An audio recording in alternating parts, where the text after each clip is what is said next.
Hello friends, अस्सलाम वालेकुम, नमस्कार। आई होप कि आप लोग काफ़ी अच्छे होंगे। फ्रेंड्स, आज फिर एक वीडियो के साथ आप सभी के सामने। फ्रेंड्स, देखिए कि सीआरसी रिफंड पोर्टल पे किस तरीके से और सहारा के बैठे हुए जो अफसर है किस तरीके से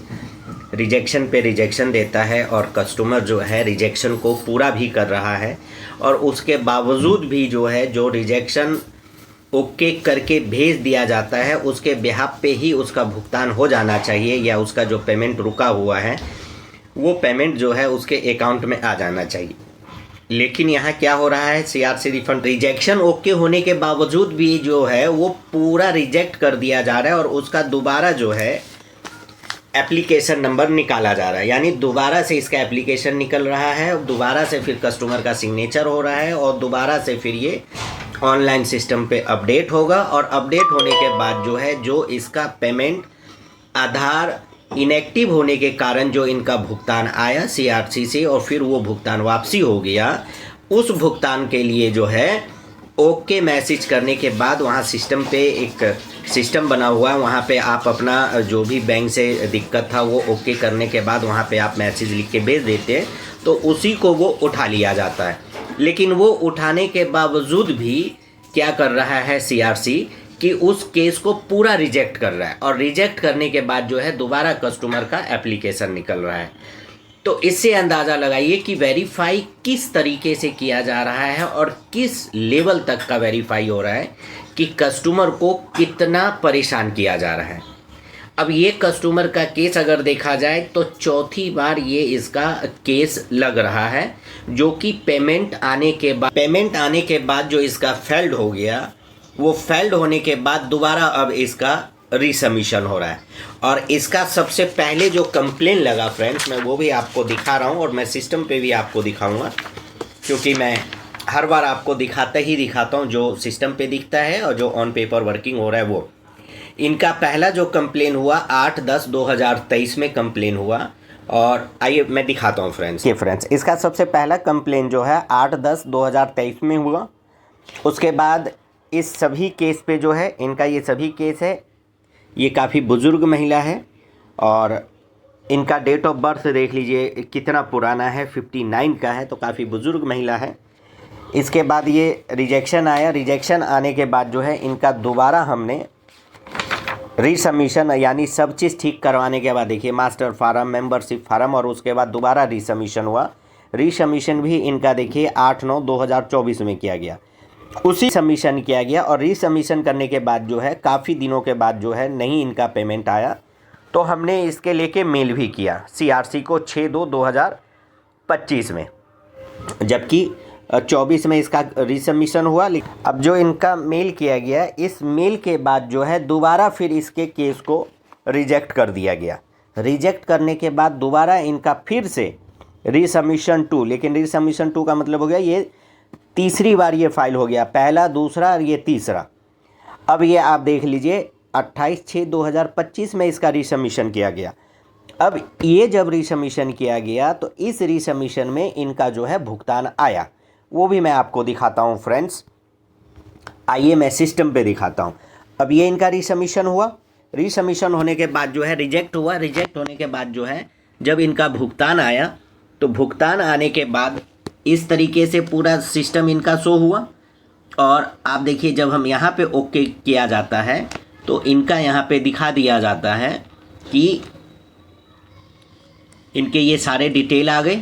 जब हम इससे आगे बढ़ते हैं तो ये देखिए यहाँ पे क्लियर लिखा हुआ है no no no, process failed, no और नो। कृपया भुगतान विफल के कारण का जो भी इसमें करेक्शन था 95 नंबर करेक्शन था, हमने वो ठीक करते हुए और यहाँ पे मैसेज लिख के भेज दिया ओके कि हमने सारा चीज़ भुगतान की प्रक्रिया जो है पूरा कर लिया गया है। अब ये पूरा करने के बाद होने के बाद उसके बाद क्या किया है कि उसके बाद इस केस को जो है रिजेक्ट कर दिया गया है। अब रिजेक्ट किया गया है वो भी मैं फ्रेंड्स आपको दिखाता हूँ। इसी में हेंस एक लिंक ये है, जब यहाँ पे हम ओके करते हैं तो ये डायरेक्ट सिस्टम पे ला देता है और जब सिस्टम पे हम आते हैं तो यहाँ जब हम ओके कर रहे हैं तो इनका सब चीज़ ओके होने के बाद जो है ये देखिए ये पूरा रिजेक्ट कर रखा है। अब ये रिजेक्ट के कारण जो है दोबारा अब इसका एप्लीकेशन निकलेगा, जबकि सब चीज़ A to Z इसका ओके है। ओके होने के बाद जो है ये ओके हो गया। ओके होने के बाद अब जो है इसकी पूरे तरीके से जब हम आगे जाते हैं तो इनके ये तीनों केस जो है एक्सेप्ट करते हुए और फिर इसको जो है आगे फॉर्म देखिए फिर से इसका फॉर्म डाउनलोड हुआ या एप्लीकेशन नंबर डाउनलोड हुआ। अब जाके इस कस्टमर का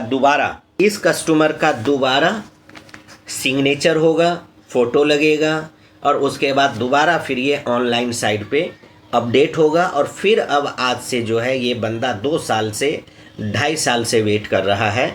और उसके बावजूद भी इसका भुगतान नहीं आया। ठीक है, भुगतान आया, जो आधार सीडिंग था उसमें कैंसिल हो गया आधार इनएक्टिव होने के कारण, क्योंकि बहुत सारे ऐसे व्यक्ति हैं जो बैंकों से लेन देन नहीं करता, उसमें 1500 रुपये पड़ा है, वो कभी बैंक गया ही नहीं, तो इनएक्टिव हो गया किसी भी कारण। वो ओके होने के बावजूद भी अगर आप देखा जाए तो 6ठे महीने में हमने ओके कर दिया और उसके बावजूद भी दोबारा उसको फिर रिजेक्ट कर दिया। अब रिजेक्ट होने के बाद अब इसका दोबारा एप्लीकेशन अपडेट हो रहा है और अब आज से फिर जो है 45 दिन का टाइम है, लेकिन 45 दिन तो आप पॉसिबल है नहीं, क्योंकि सहारा के बैठे हुए जो अधिकारी हैं वो अभी इसको वेरीफाई करने में कम से कम 3 से 6 महीने लगाएगा। उसके बाद कहीं जाके ये री इशू हुआ तब जाके फिर इनका भुगतान इनके अकाउंट में आएगा। तो फ्रेंड्स मैं इसलिए ये आपको हर एक चीज़ मैं बताता हूँ कि कहीं आपके भी जमाकर्ता के साथ इस तरीके का केस या इस तरीके का प्रॉब्लम तो नहीं हो रहा है, क्योंकि वो भी जमाकर्ता जो है जैसे ये परेशान हो रहा है वैसे वो भी जमाकर्ता परेशान हो रहा होगा। तो आप सभी से गुजारिश है कि अपने अपने जमाकर्ता को जो है देखें और उनको साथ दें, उनका हेल्प करें, जहाँ तक हेल्प हो सकता है वहाँ तक जमाकर्ता का हेल्प करवाएं कि जिससे उसको पैसा आसानी से CRC रिफ़ंड पोर्टल से मिल जाए, क्योंकि CRC रिफ़ंड पोर्टल के अलावा और कोई माध्यम नहीं है कि सहारा के पीड़ित जमाकर्ता का भुगतान उसके खाते में आ जाए। तो आप सभी से यही गुजारिश है फ्रेंड्स कि इस तरीके का अगर केस है तो उसको हल करवाते हुए जमाकर्ता का साथ दें, क्योंकि सहारा के बैठे हुए मैनेजमेंट या सहारा के बैठे हुए अफसर ना तो जमाकर्ता का साथ दे रहा है और ना ही कार्यकर्ता का साथ दे रहा है। तो कम से कम कार्यकर्ता जो हैं वो अपने जमाकर्ता का साथ दें, क्योंकि आप साथ देंगे जो आपकी छवि खराब हो रखी है सहारा के वजह से मार्केट में, वो छवि आपकी दोबारा बनेगी, क्योंकि आपकी कोई गलती नहीं है। जो गलती है वो सहारा की गलती है, क्योंकि सहारा ने टाइम पे जमाकर्ता का भुगतान नहीं किया। लेकिन आपसे फिर भी गुजारिश है कि जैसे मैं अपने जमाकर्ता के साथ हूँ, इनका भुगतान करवाने में मैं लगा हुआ हूँ CRC रिफंड पोर्टल के तरफ से जो गवर्नमेंट का सिस्टम जो रूल दे रखा है उस रूल के हिसाब से आप लोग भी उस रूल के हिसाब से काम करें और जमाकर्ता का भुगतान करवाएं। इसी के साथ मैं अपनी वीडियो को समाप्त करता हूं। फ्रेंड्स, वीडियो अच्छा लगा हो तो ज़रूर कम से कम आप अपने 10 दोस्तों में शेयर ज़रूर करें कि क्या पता इस तरीके का प्रॉब्लम आपके फ्रेंड सर्कल में किसी भी भाइयों के साथ हो, क्योंकि जितना